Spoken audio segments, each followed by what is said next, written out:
시청자 여러분 안녕하십니까? 헬로티비 뉴스입니다. 김포시의회 제264회 임시회가 15일 폐회했습니다. 관심을 모았던 2026년도 본 예산안과 일산대교 통행료 지원 조례안 모두 통과됐는데요. 일산대교 통행료 지원 조례는 상원용과 임차 차량까지 포함해 지원하는 것으로 수정안이 가결됐습니다. 보도에 배경성 기자입니다. 운영위원장 자리를 놓고 정례 파행을 겪었던 김포시의회. 우여곡절 끝에 열린 임시회가 15일 보름간의 회기를 모두 마무리했습니다. 이번 임시회에서는 2026년도 본예산안과 각종 조례안이 안건으로 다뤄졌습니다. 본예산안은 집행부 안에서 9억 7천여만 원을 삭감하고 최종 통과됐습니다. 이번 요구된 예산안에 대하여 본위원회에서는 일반에게 9억 7,528만 6천 원을 감액하고 나머지 부분은 집행기간 제출한 대로 하여 수정 의결하였습니다. 관심을 모았던 일산대교 통행료 지원 조례안은 사업용 차량과 임차 차량까지 포함하여 지원하는 것으로 수정안이 통과됐습니다. 상임위에서 지원 대상에 대한 차별성 논란을 낳을 수 있다고 지적된 부분이 반영된 것입니다. 수정안을 대표 발의한 유메희 의원은 국비와 도비 지원이 확정이 되면 김포시 예산을 증액할 수 있다는 점도 주문 사항에 포함했습니다. 기존의 집행기관에서 제출된 조례안 기존의 원안 내용에서 안 제4조의 제3항, 제3호를 삭제하여 수정하게 되었습니다. 국비 용역값 결과에 따라 김포시 예산이 증액할 수 있는 점과 지원 대상, 지원 방법, 절차 등으로 발생할 수 있는 민원에 대해 대응 방안을 마련하는 것을 주문합니다. 이에 따라 김포시는 경기도의 일산대교 통행료 지원과 관계없이 자체적으로 통행료 일부를 지원할 수 있게 됐습니다. 김포시는 오전 6시부터 9시까지, 오후 5시부터 오후 8시까지에 한해 통행료 50%를 지원합니다. 단체 또는 법인 차량은 지원 대상에서 제외됩니다. 차량 식별을 위한 시스템 개발을 마치고 빠르면 내년 상반기부터 통행료 지원이 시작될 것으로 보입니다. 헬로티비 뉴스 배경성입니다. 전통시장 매니저 지원 사업을 놓고 지자체 관리 감독이 부실하다는 지적이 나온 가운데 신속하고 적절한 후속 조치가 이루어져야 한다는 목소리가 일고 있습니다. 부평구의회 김숙희 의원은 제273회 정례회 제2차 본회의 자유 발언을 통해 행정사무감사 과정에서 나온 문제들에 대해 상임위원회 내에서 충분한 상호 논의를 거쳐 필요시 특정감사 요구 등 조치가 필요하다고 주장했습니다. 앞서 부평구의회 행정사무감사에서 김숙희 의원은 전통시장 행정인력을 지원하는 전통시장 매니저 지원 사업과 관련해 매니저의 중복 근무 이력에 대해 문제를 제기한 바 있습니다. 이날 김 의원은 지적된 보조금 사업과 계약 업무 전반에 대한 감사를 진행하고 보조금 지원 사업 전 과정 재정비 등을 집행부에 요구했습니다. 부평구는 2025년 12월 정기분 자동차세 10만 345건 133억 5천만 원을 부과했다고 밝혔습니다. 이번 12월 정기분 자동차세는 12월 1일 기준 부평구에 등록된 차량 소유자에게 부과되며 납부 기간은 오는 16일부터 31일까지입니다. 다만 2025년 연세액을 일시 납부한 차량은 과세 대상에서 제외됩니다. 자동차세는 전국 금융기관이나 인터넷 위택스 또는 가상계좌 이체 등을 통해 납부할 수 있습니다. 본천시가 15일 오전 대한항공, SK이노베이션, SK하이닉스, DN솔루션즈 등 4개 기업과 R&D 클러스터 비전 파트너십 간담회를 갖고 부천대장 도시첨단산업단지 입주 계약을 체결했습니다. 이번 간담회에서 대한항공 등 4개 기업은 한국주택토지공사와 4,100억 원 규모 토지 매매 계약도 함께 완료했습니다. 이로써 13만 제곱미터 산업시설 용지의 36%가 조기 입주 확정됐으며 전체 투자 규모는 약 2조 6천억 원입니다. 이 가운데 DN솔루션즈가 오는 2029년 3월로 가장 먼저 준공과 입주를 앞두고 있으며 SK이노베이션과 SK하이닉스는 2030년 말, 대한항공은 2031년 말 입주를 계획하고 있습니다. 입주가 완료되면 부천 대장 신도시에는 석 박사급 연구 인력 3,700여 명이 상주하게 됩니다. 우리 굴지의 유수한 기업들이 부천에 입주하면서 부천이 이제는 첨단 기술 도시로 전환될 것이고 부천에 있는 여러 관련 산업과 기업들도 같이 성장하는 계기가 될 것입니다. 앵커 기업이 그 역할을 다할 수 있도록 부천시가 협력하고 부천의 여러 기업들이 성장하면서 많은 인재들이 부천에 와서 부천과 함께 많은 일을 해 나갈 것이고. 대장 홍대선이 15일 오후 부천 오정대공원에서 착공식을 열고 본격적인 공사에 돌입했습니다. 대장 홍대선은 부천 대장지구에서 홍대 입구까지 있는 약 20km 광역철도로 12개 정거장 규모입니다. 부천 구간에는 대장 원종, 오정 고강 등 전체 4개 역이 들어서며 개통은 오는 2031년 예정입니다. 또 개통 이후에는 부천에서 서울 마포 홍대까지 25분 안에 이동이 가능해 접근성이 크게 높아질 전망입니다. 프로축구 부천FC가 창단 첫 1부 리그 승격에 성공하며 내년부터 K리그 1 무대에 오릅니다. 시민구단 창단 18년 만에 이뤄낸 값진 성과를 부천 시민과 축구 팬들도 함께 축하했습니다. 이정화 기자가 현장에 다녀왔습니다. 부천FC 영광의 주인공들이 모습을 드러내고 드디어 프로축구 1부 리그 승격이 선포됩니다. 부천FC의 K리그 1 승격을 기념하는 시민 축하 행사. 곳곳에서 팬들의 환호가 쏟아집니다. 겨울비가 내리는 추운 날씨에도 시민과 축구팬 1000여 명이 현장을 찾았습니다.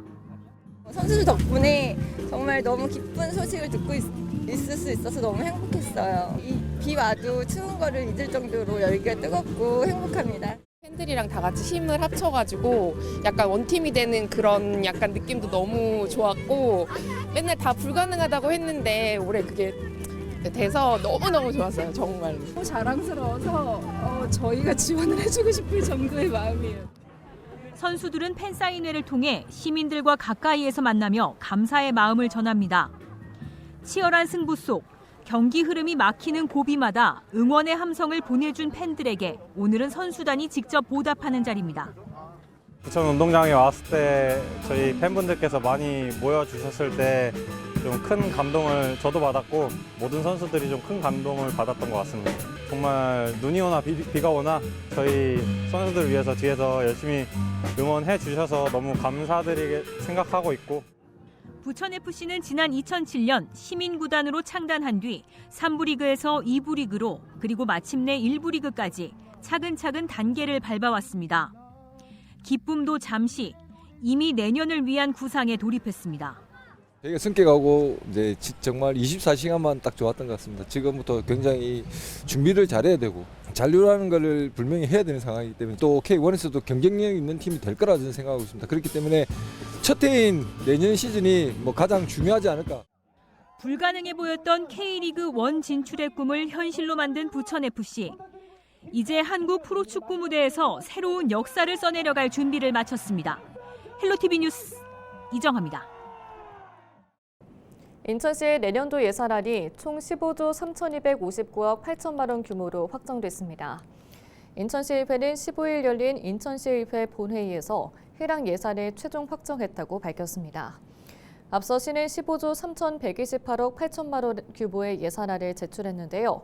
지난 12일 예산결산특별위원회는 시가 제출한 예산안을 심사한 결과 세입 세출을 조정해 총 131억여 원을 증액해 수정 가결했습니다.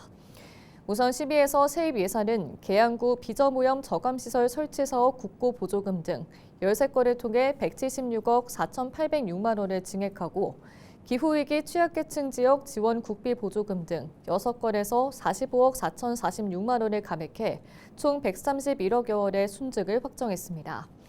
세출 예산은 천원 행복기금 전출금 등 282건에서 974억 2,537만 원을 증액한 반면 인천형 행정체제 개편 관련 비용 등 71건에서 736억 6,624만 원을 감액했습니다.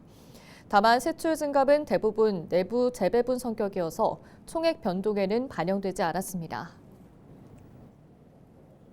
내년 서울의 아파트 입주 물량이 올해보다 30% 이상 줄어들 전망입니다. 부동산 R114에 따르면 내년 서울 지역 아파트 입주 물량은 2만 9천여 가구로 올해 4만 2천여 가구에 비해 32% 정도 줄어들 전망입니다. 이는 전국 아파트 입주 물량과 비교하면 감소율이 8% 가까이 높은 수치입니다. 이 같은 입주 물량 감소로 내년 수도권 집값이 상승할 것으로 전망하는 전문가들이 많은 것으로 알려졌습니다. 경기도 교육청이 교육 현장 지원 플랫폼을 전면 재구축합니다.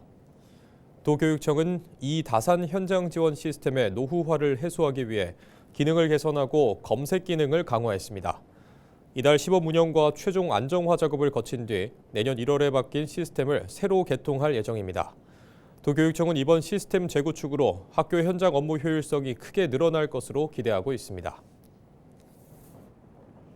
경기도 내 외국인 주민 가운데 장기 거주자 비중이 높아지면서 단기 치료 중심 정책에서 정주 지원 중심 정책으로의 전환이 필요하다는 조사 결과가 나왔습니다.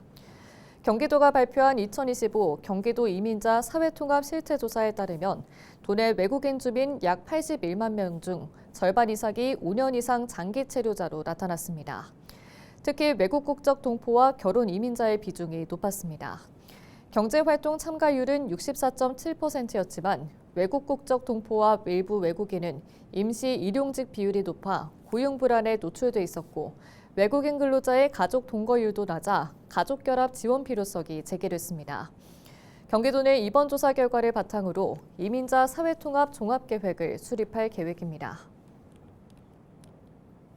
인천시가 식생활 취약계층을 대상으로 먹거리와 생필품을 지원하는 먹거리 기본보장 시범사업을 운영합니다.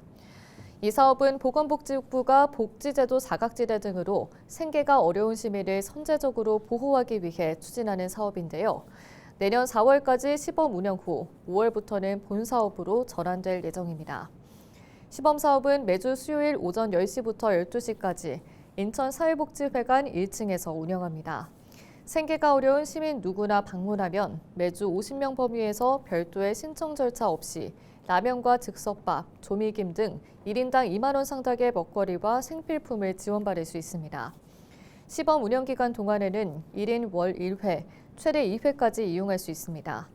시는 시범사업 이용자의 거주지 분포와 이용 시간대 등을 분석해 운영 방향을 수립하고 내년 5월부터 본 사업을 진행할 계획입니다.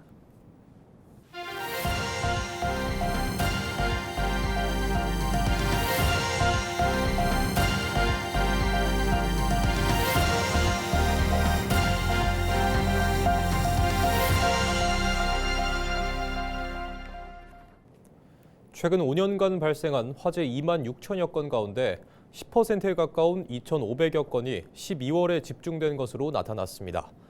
서울시 소방재난본부가 분석한 자료를 보면 2020년부터 지난해까지 12월에 발생한 화재는 2,517건으로 전체 화재의 9.4%를 차지했습니다. 이로 인한 인명피해는 사망자 25명을 포함해 모두 192명으로 집계됐습니다. 홍콩 아파트 화재 고층 건물 안전에 대한 불안이 커지자 서울시가 초고층 복합 건축물을 대상으로 전수점검에 나섰습니다. 서울시는 오는 23일까지 초고층 건축물 27개 동과 지하 연계 복합 건축물 220개 동 전체를 점검합니다. 이번 점검에서는 유사 상황에 대비한 재난 대응과 지원 체계 전반을 점검하는 데 중점을 두고 관련 법을 제대로 지키고 있는지를 집중 확인합니다.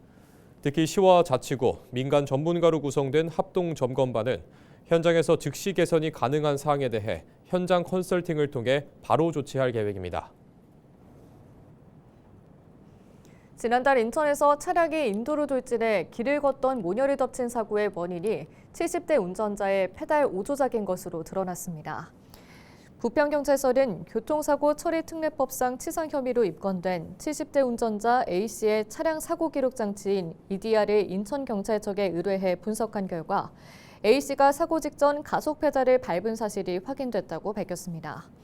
경찰 조사 결과 사고 당시 A씨 차량은 브레이크 대신 가속 페달이 눌린 상태였고 후방 브레이크 등도 들어오지 않았던 것으로 파악됐습니다.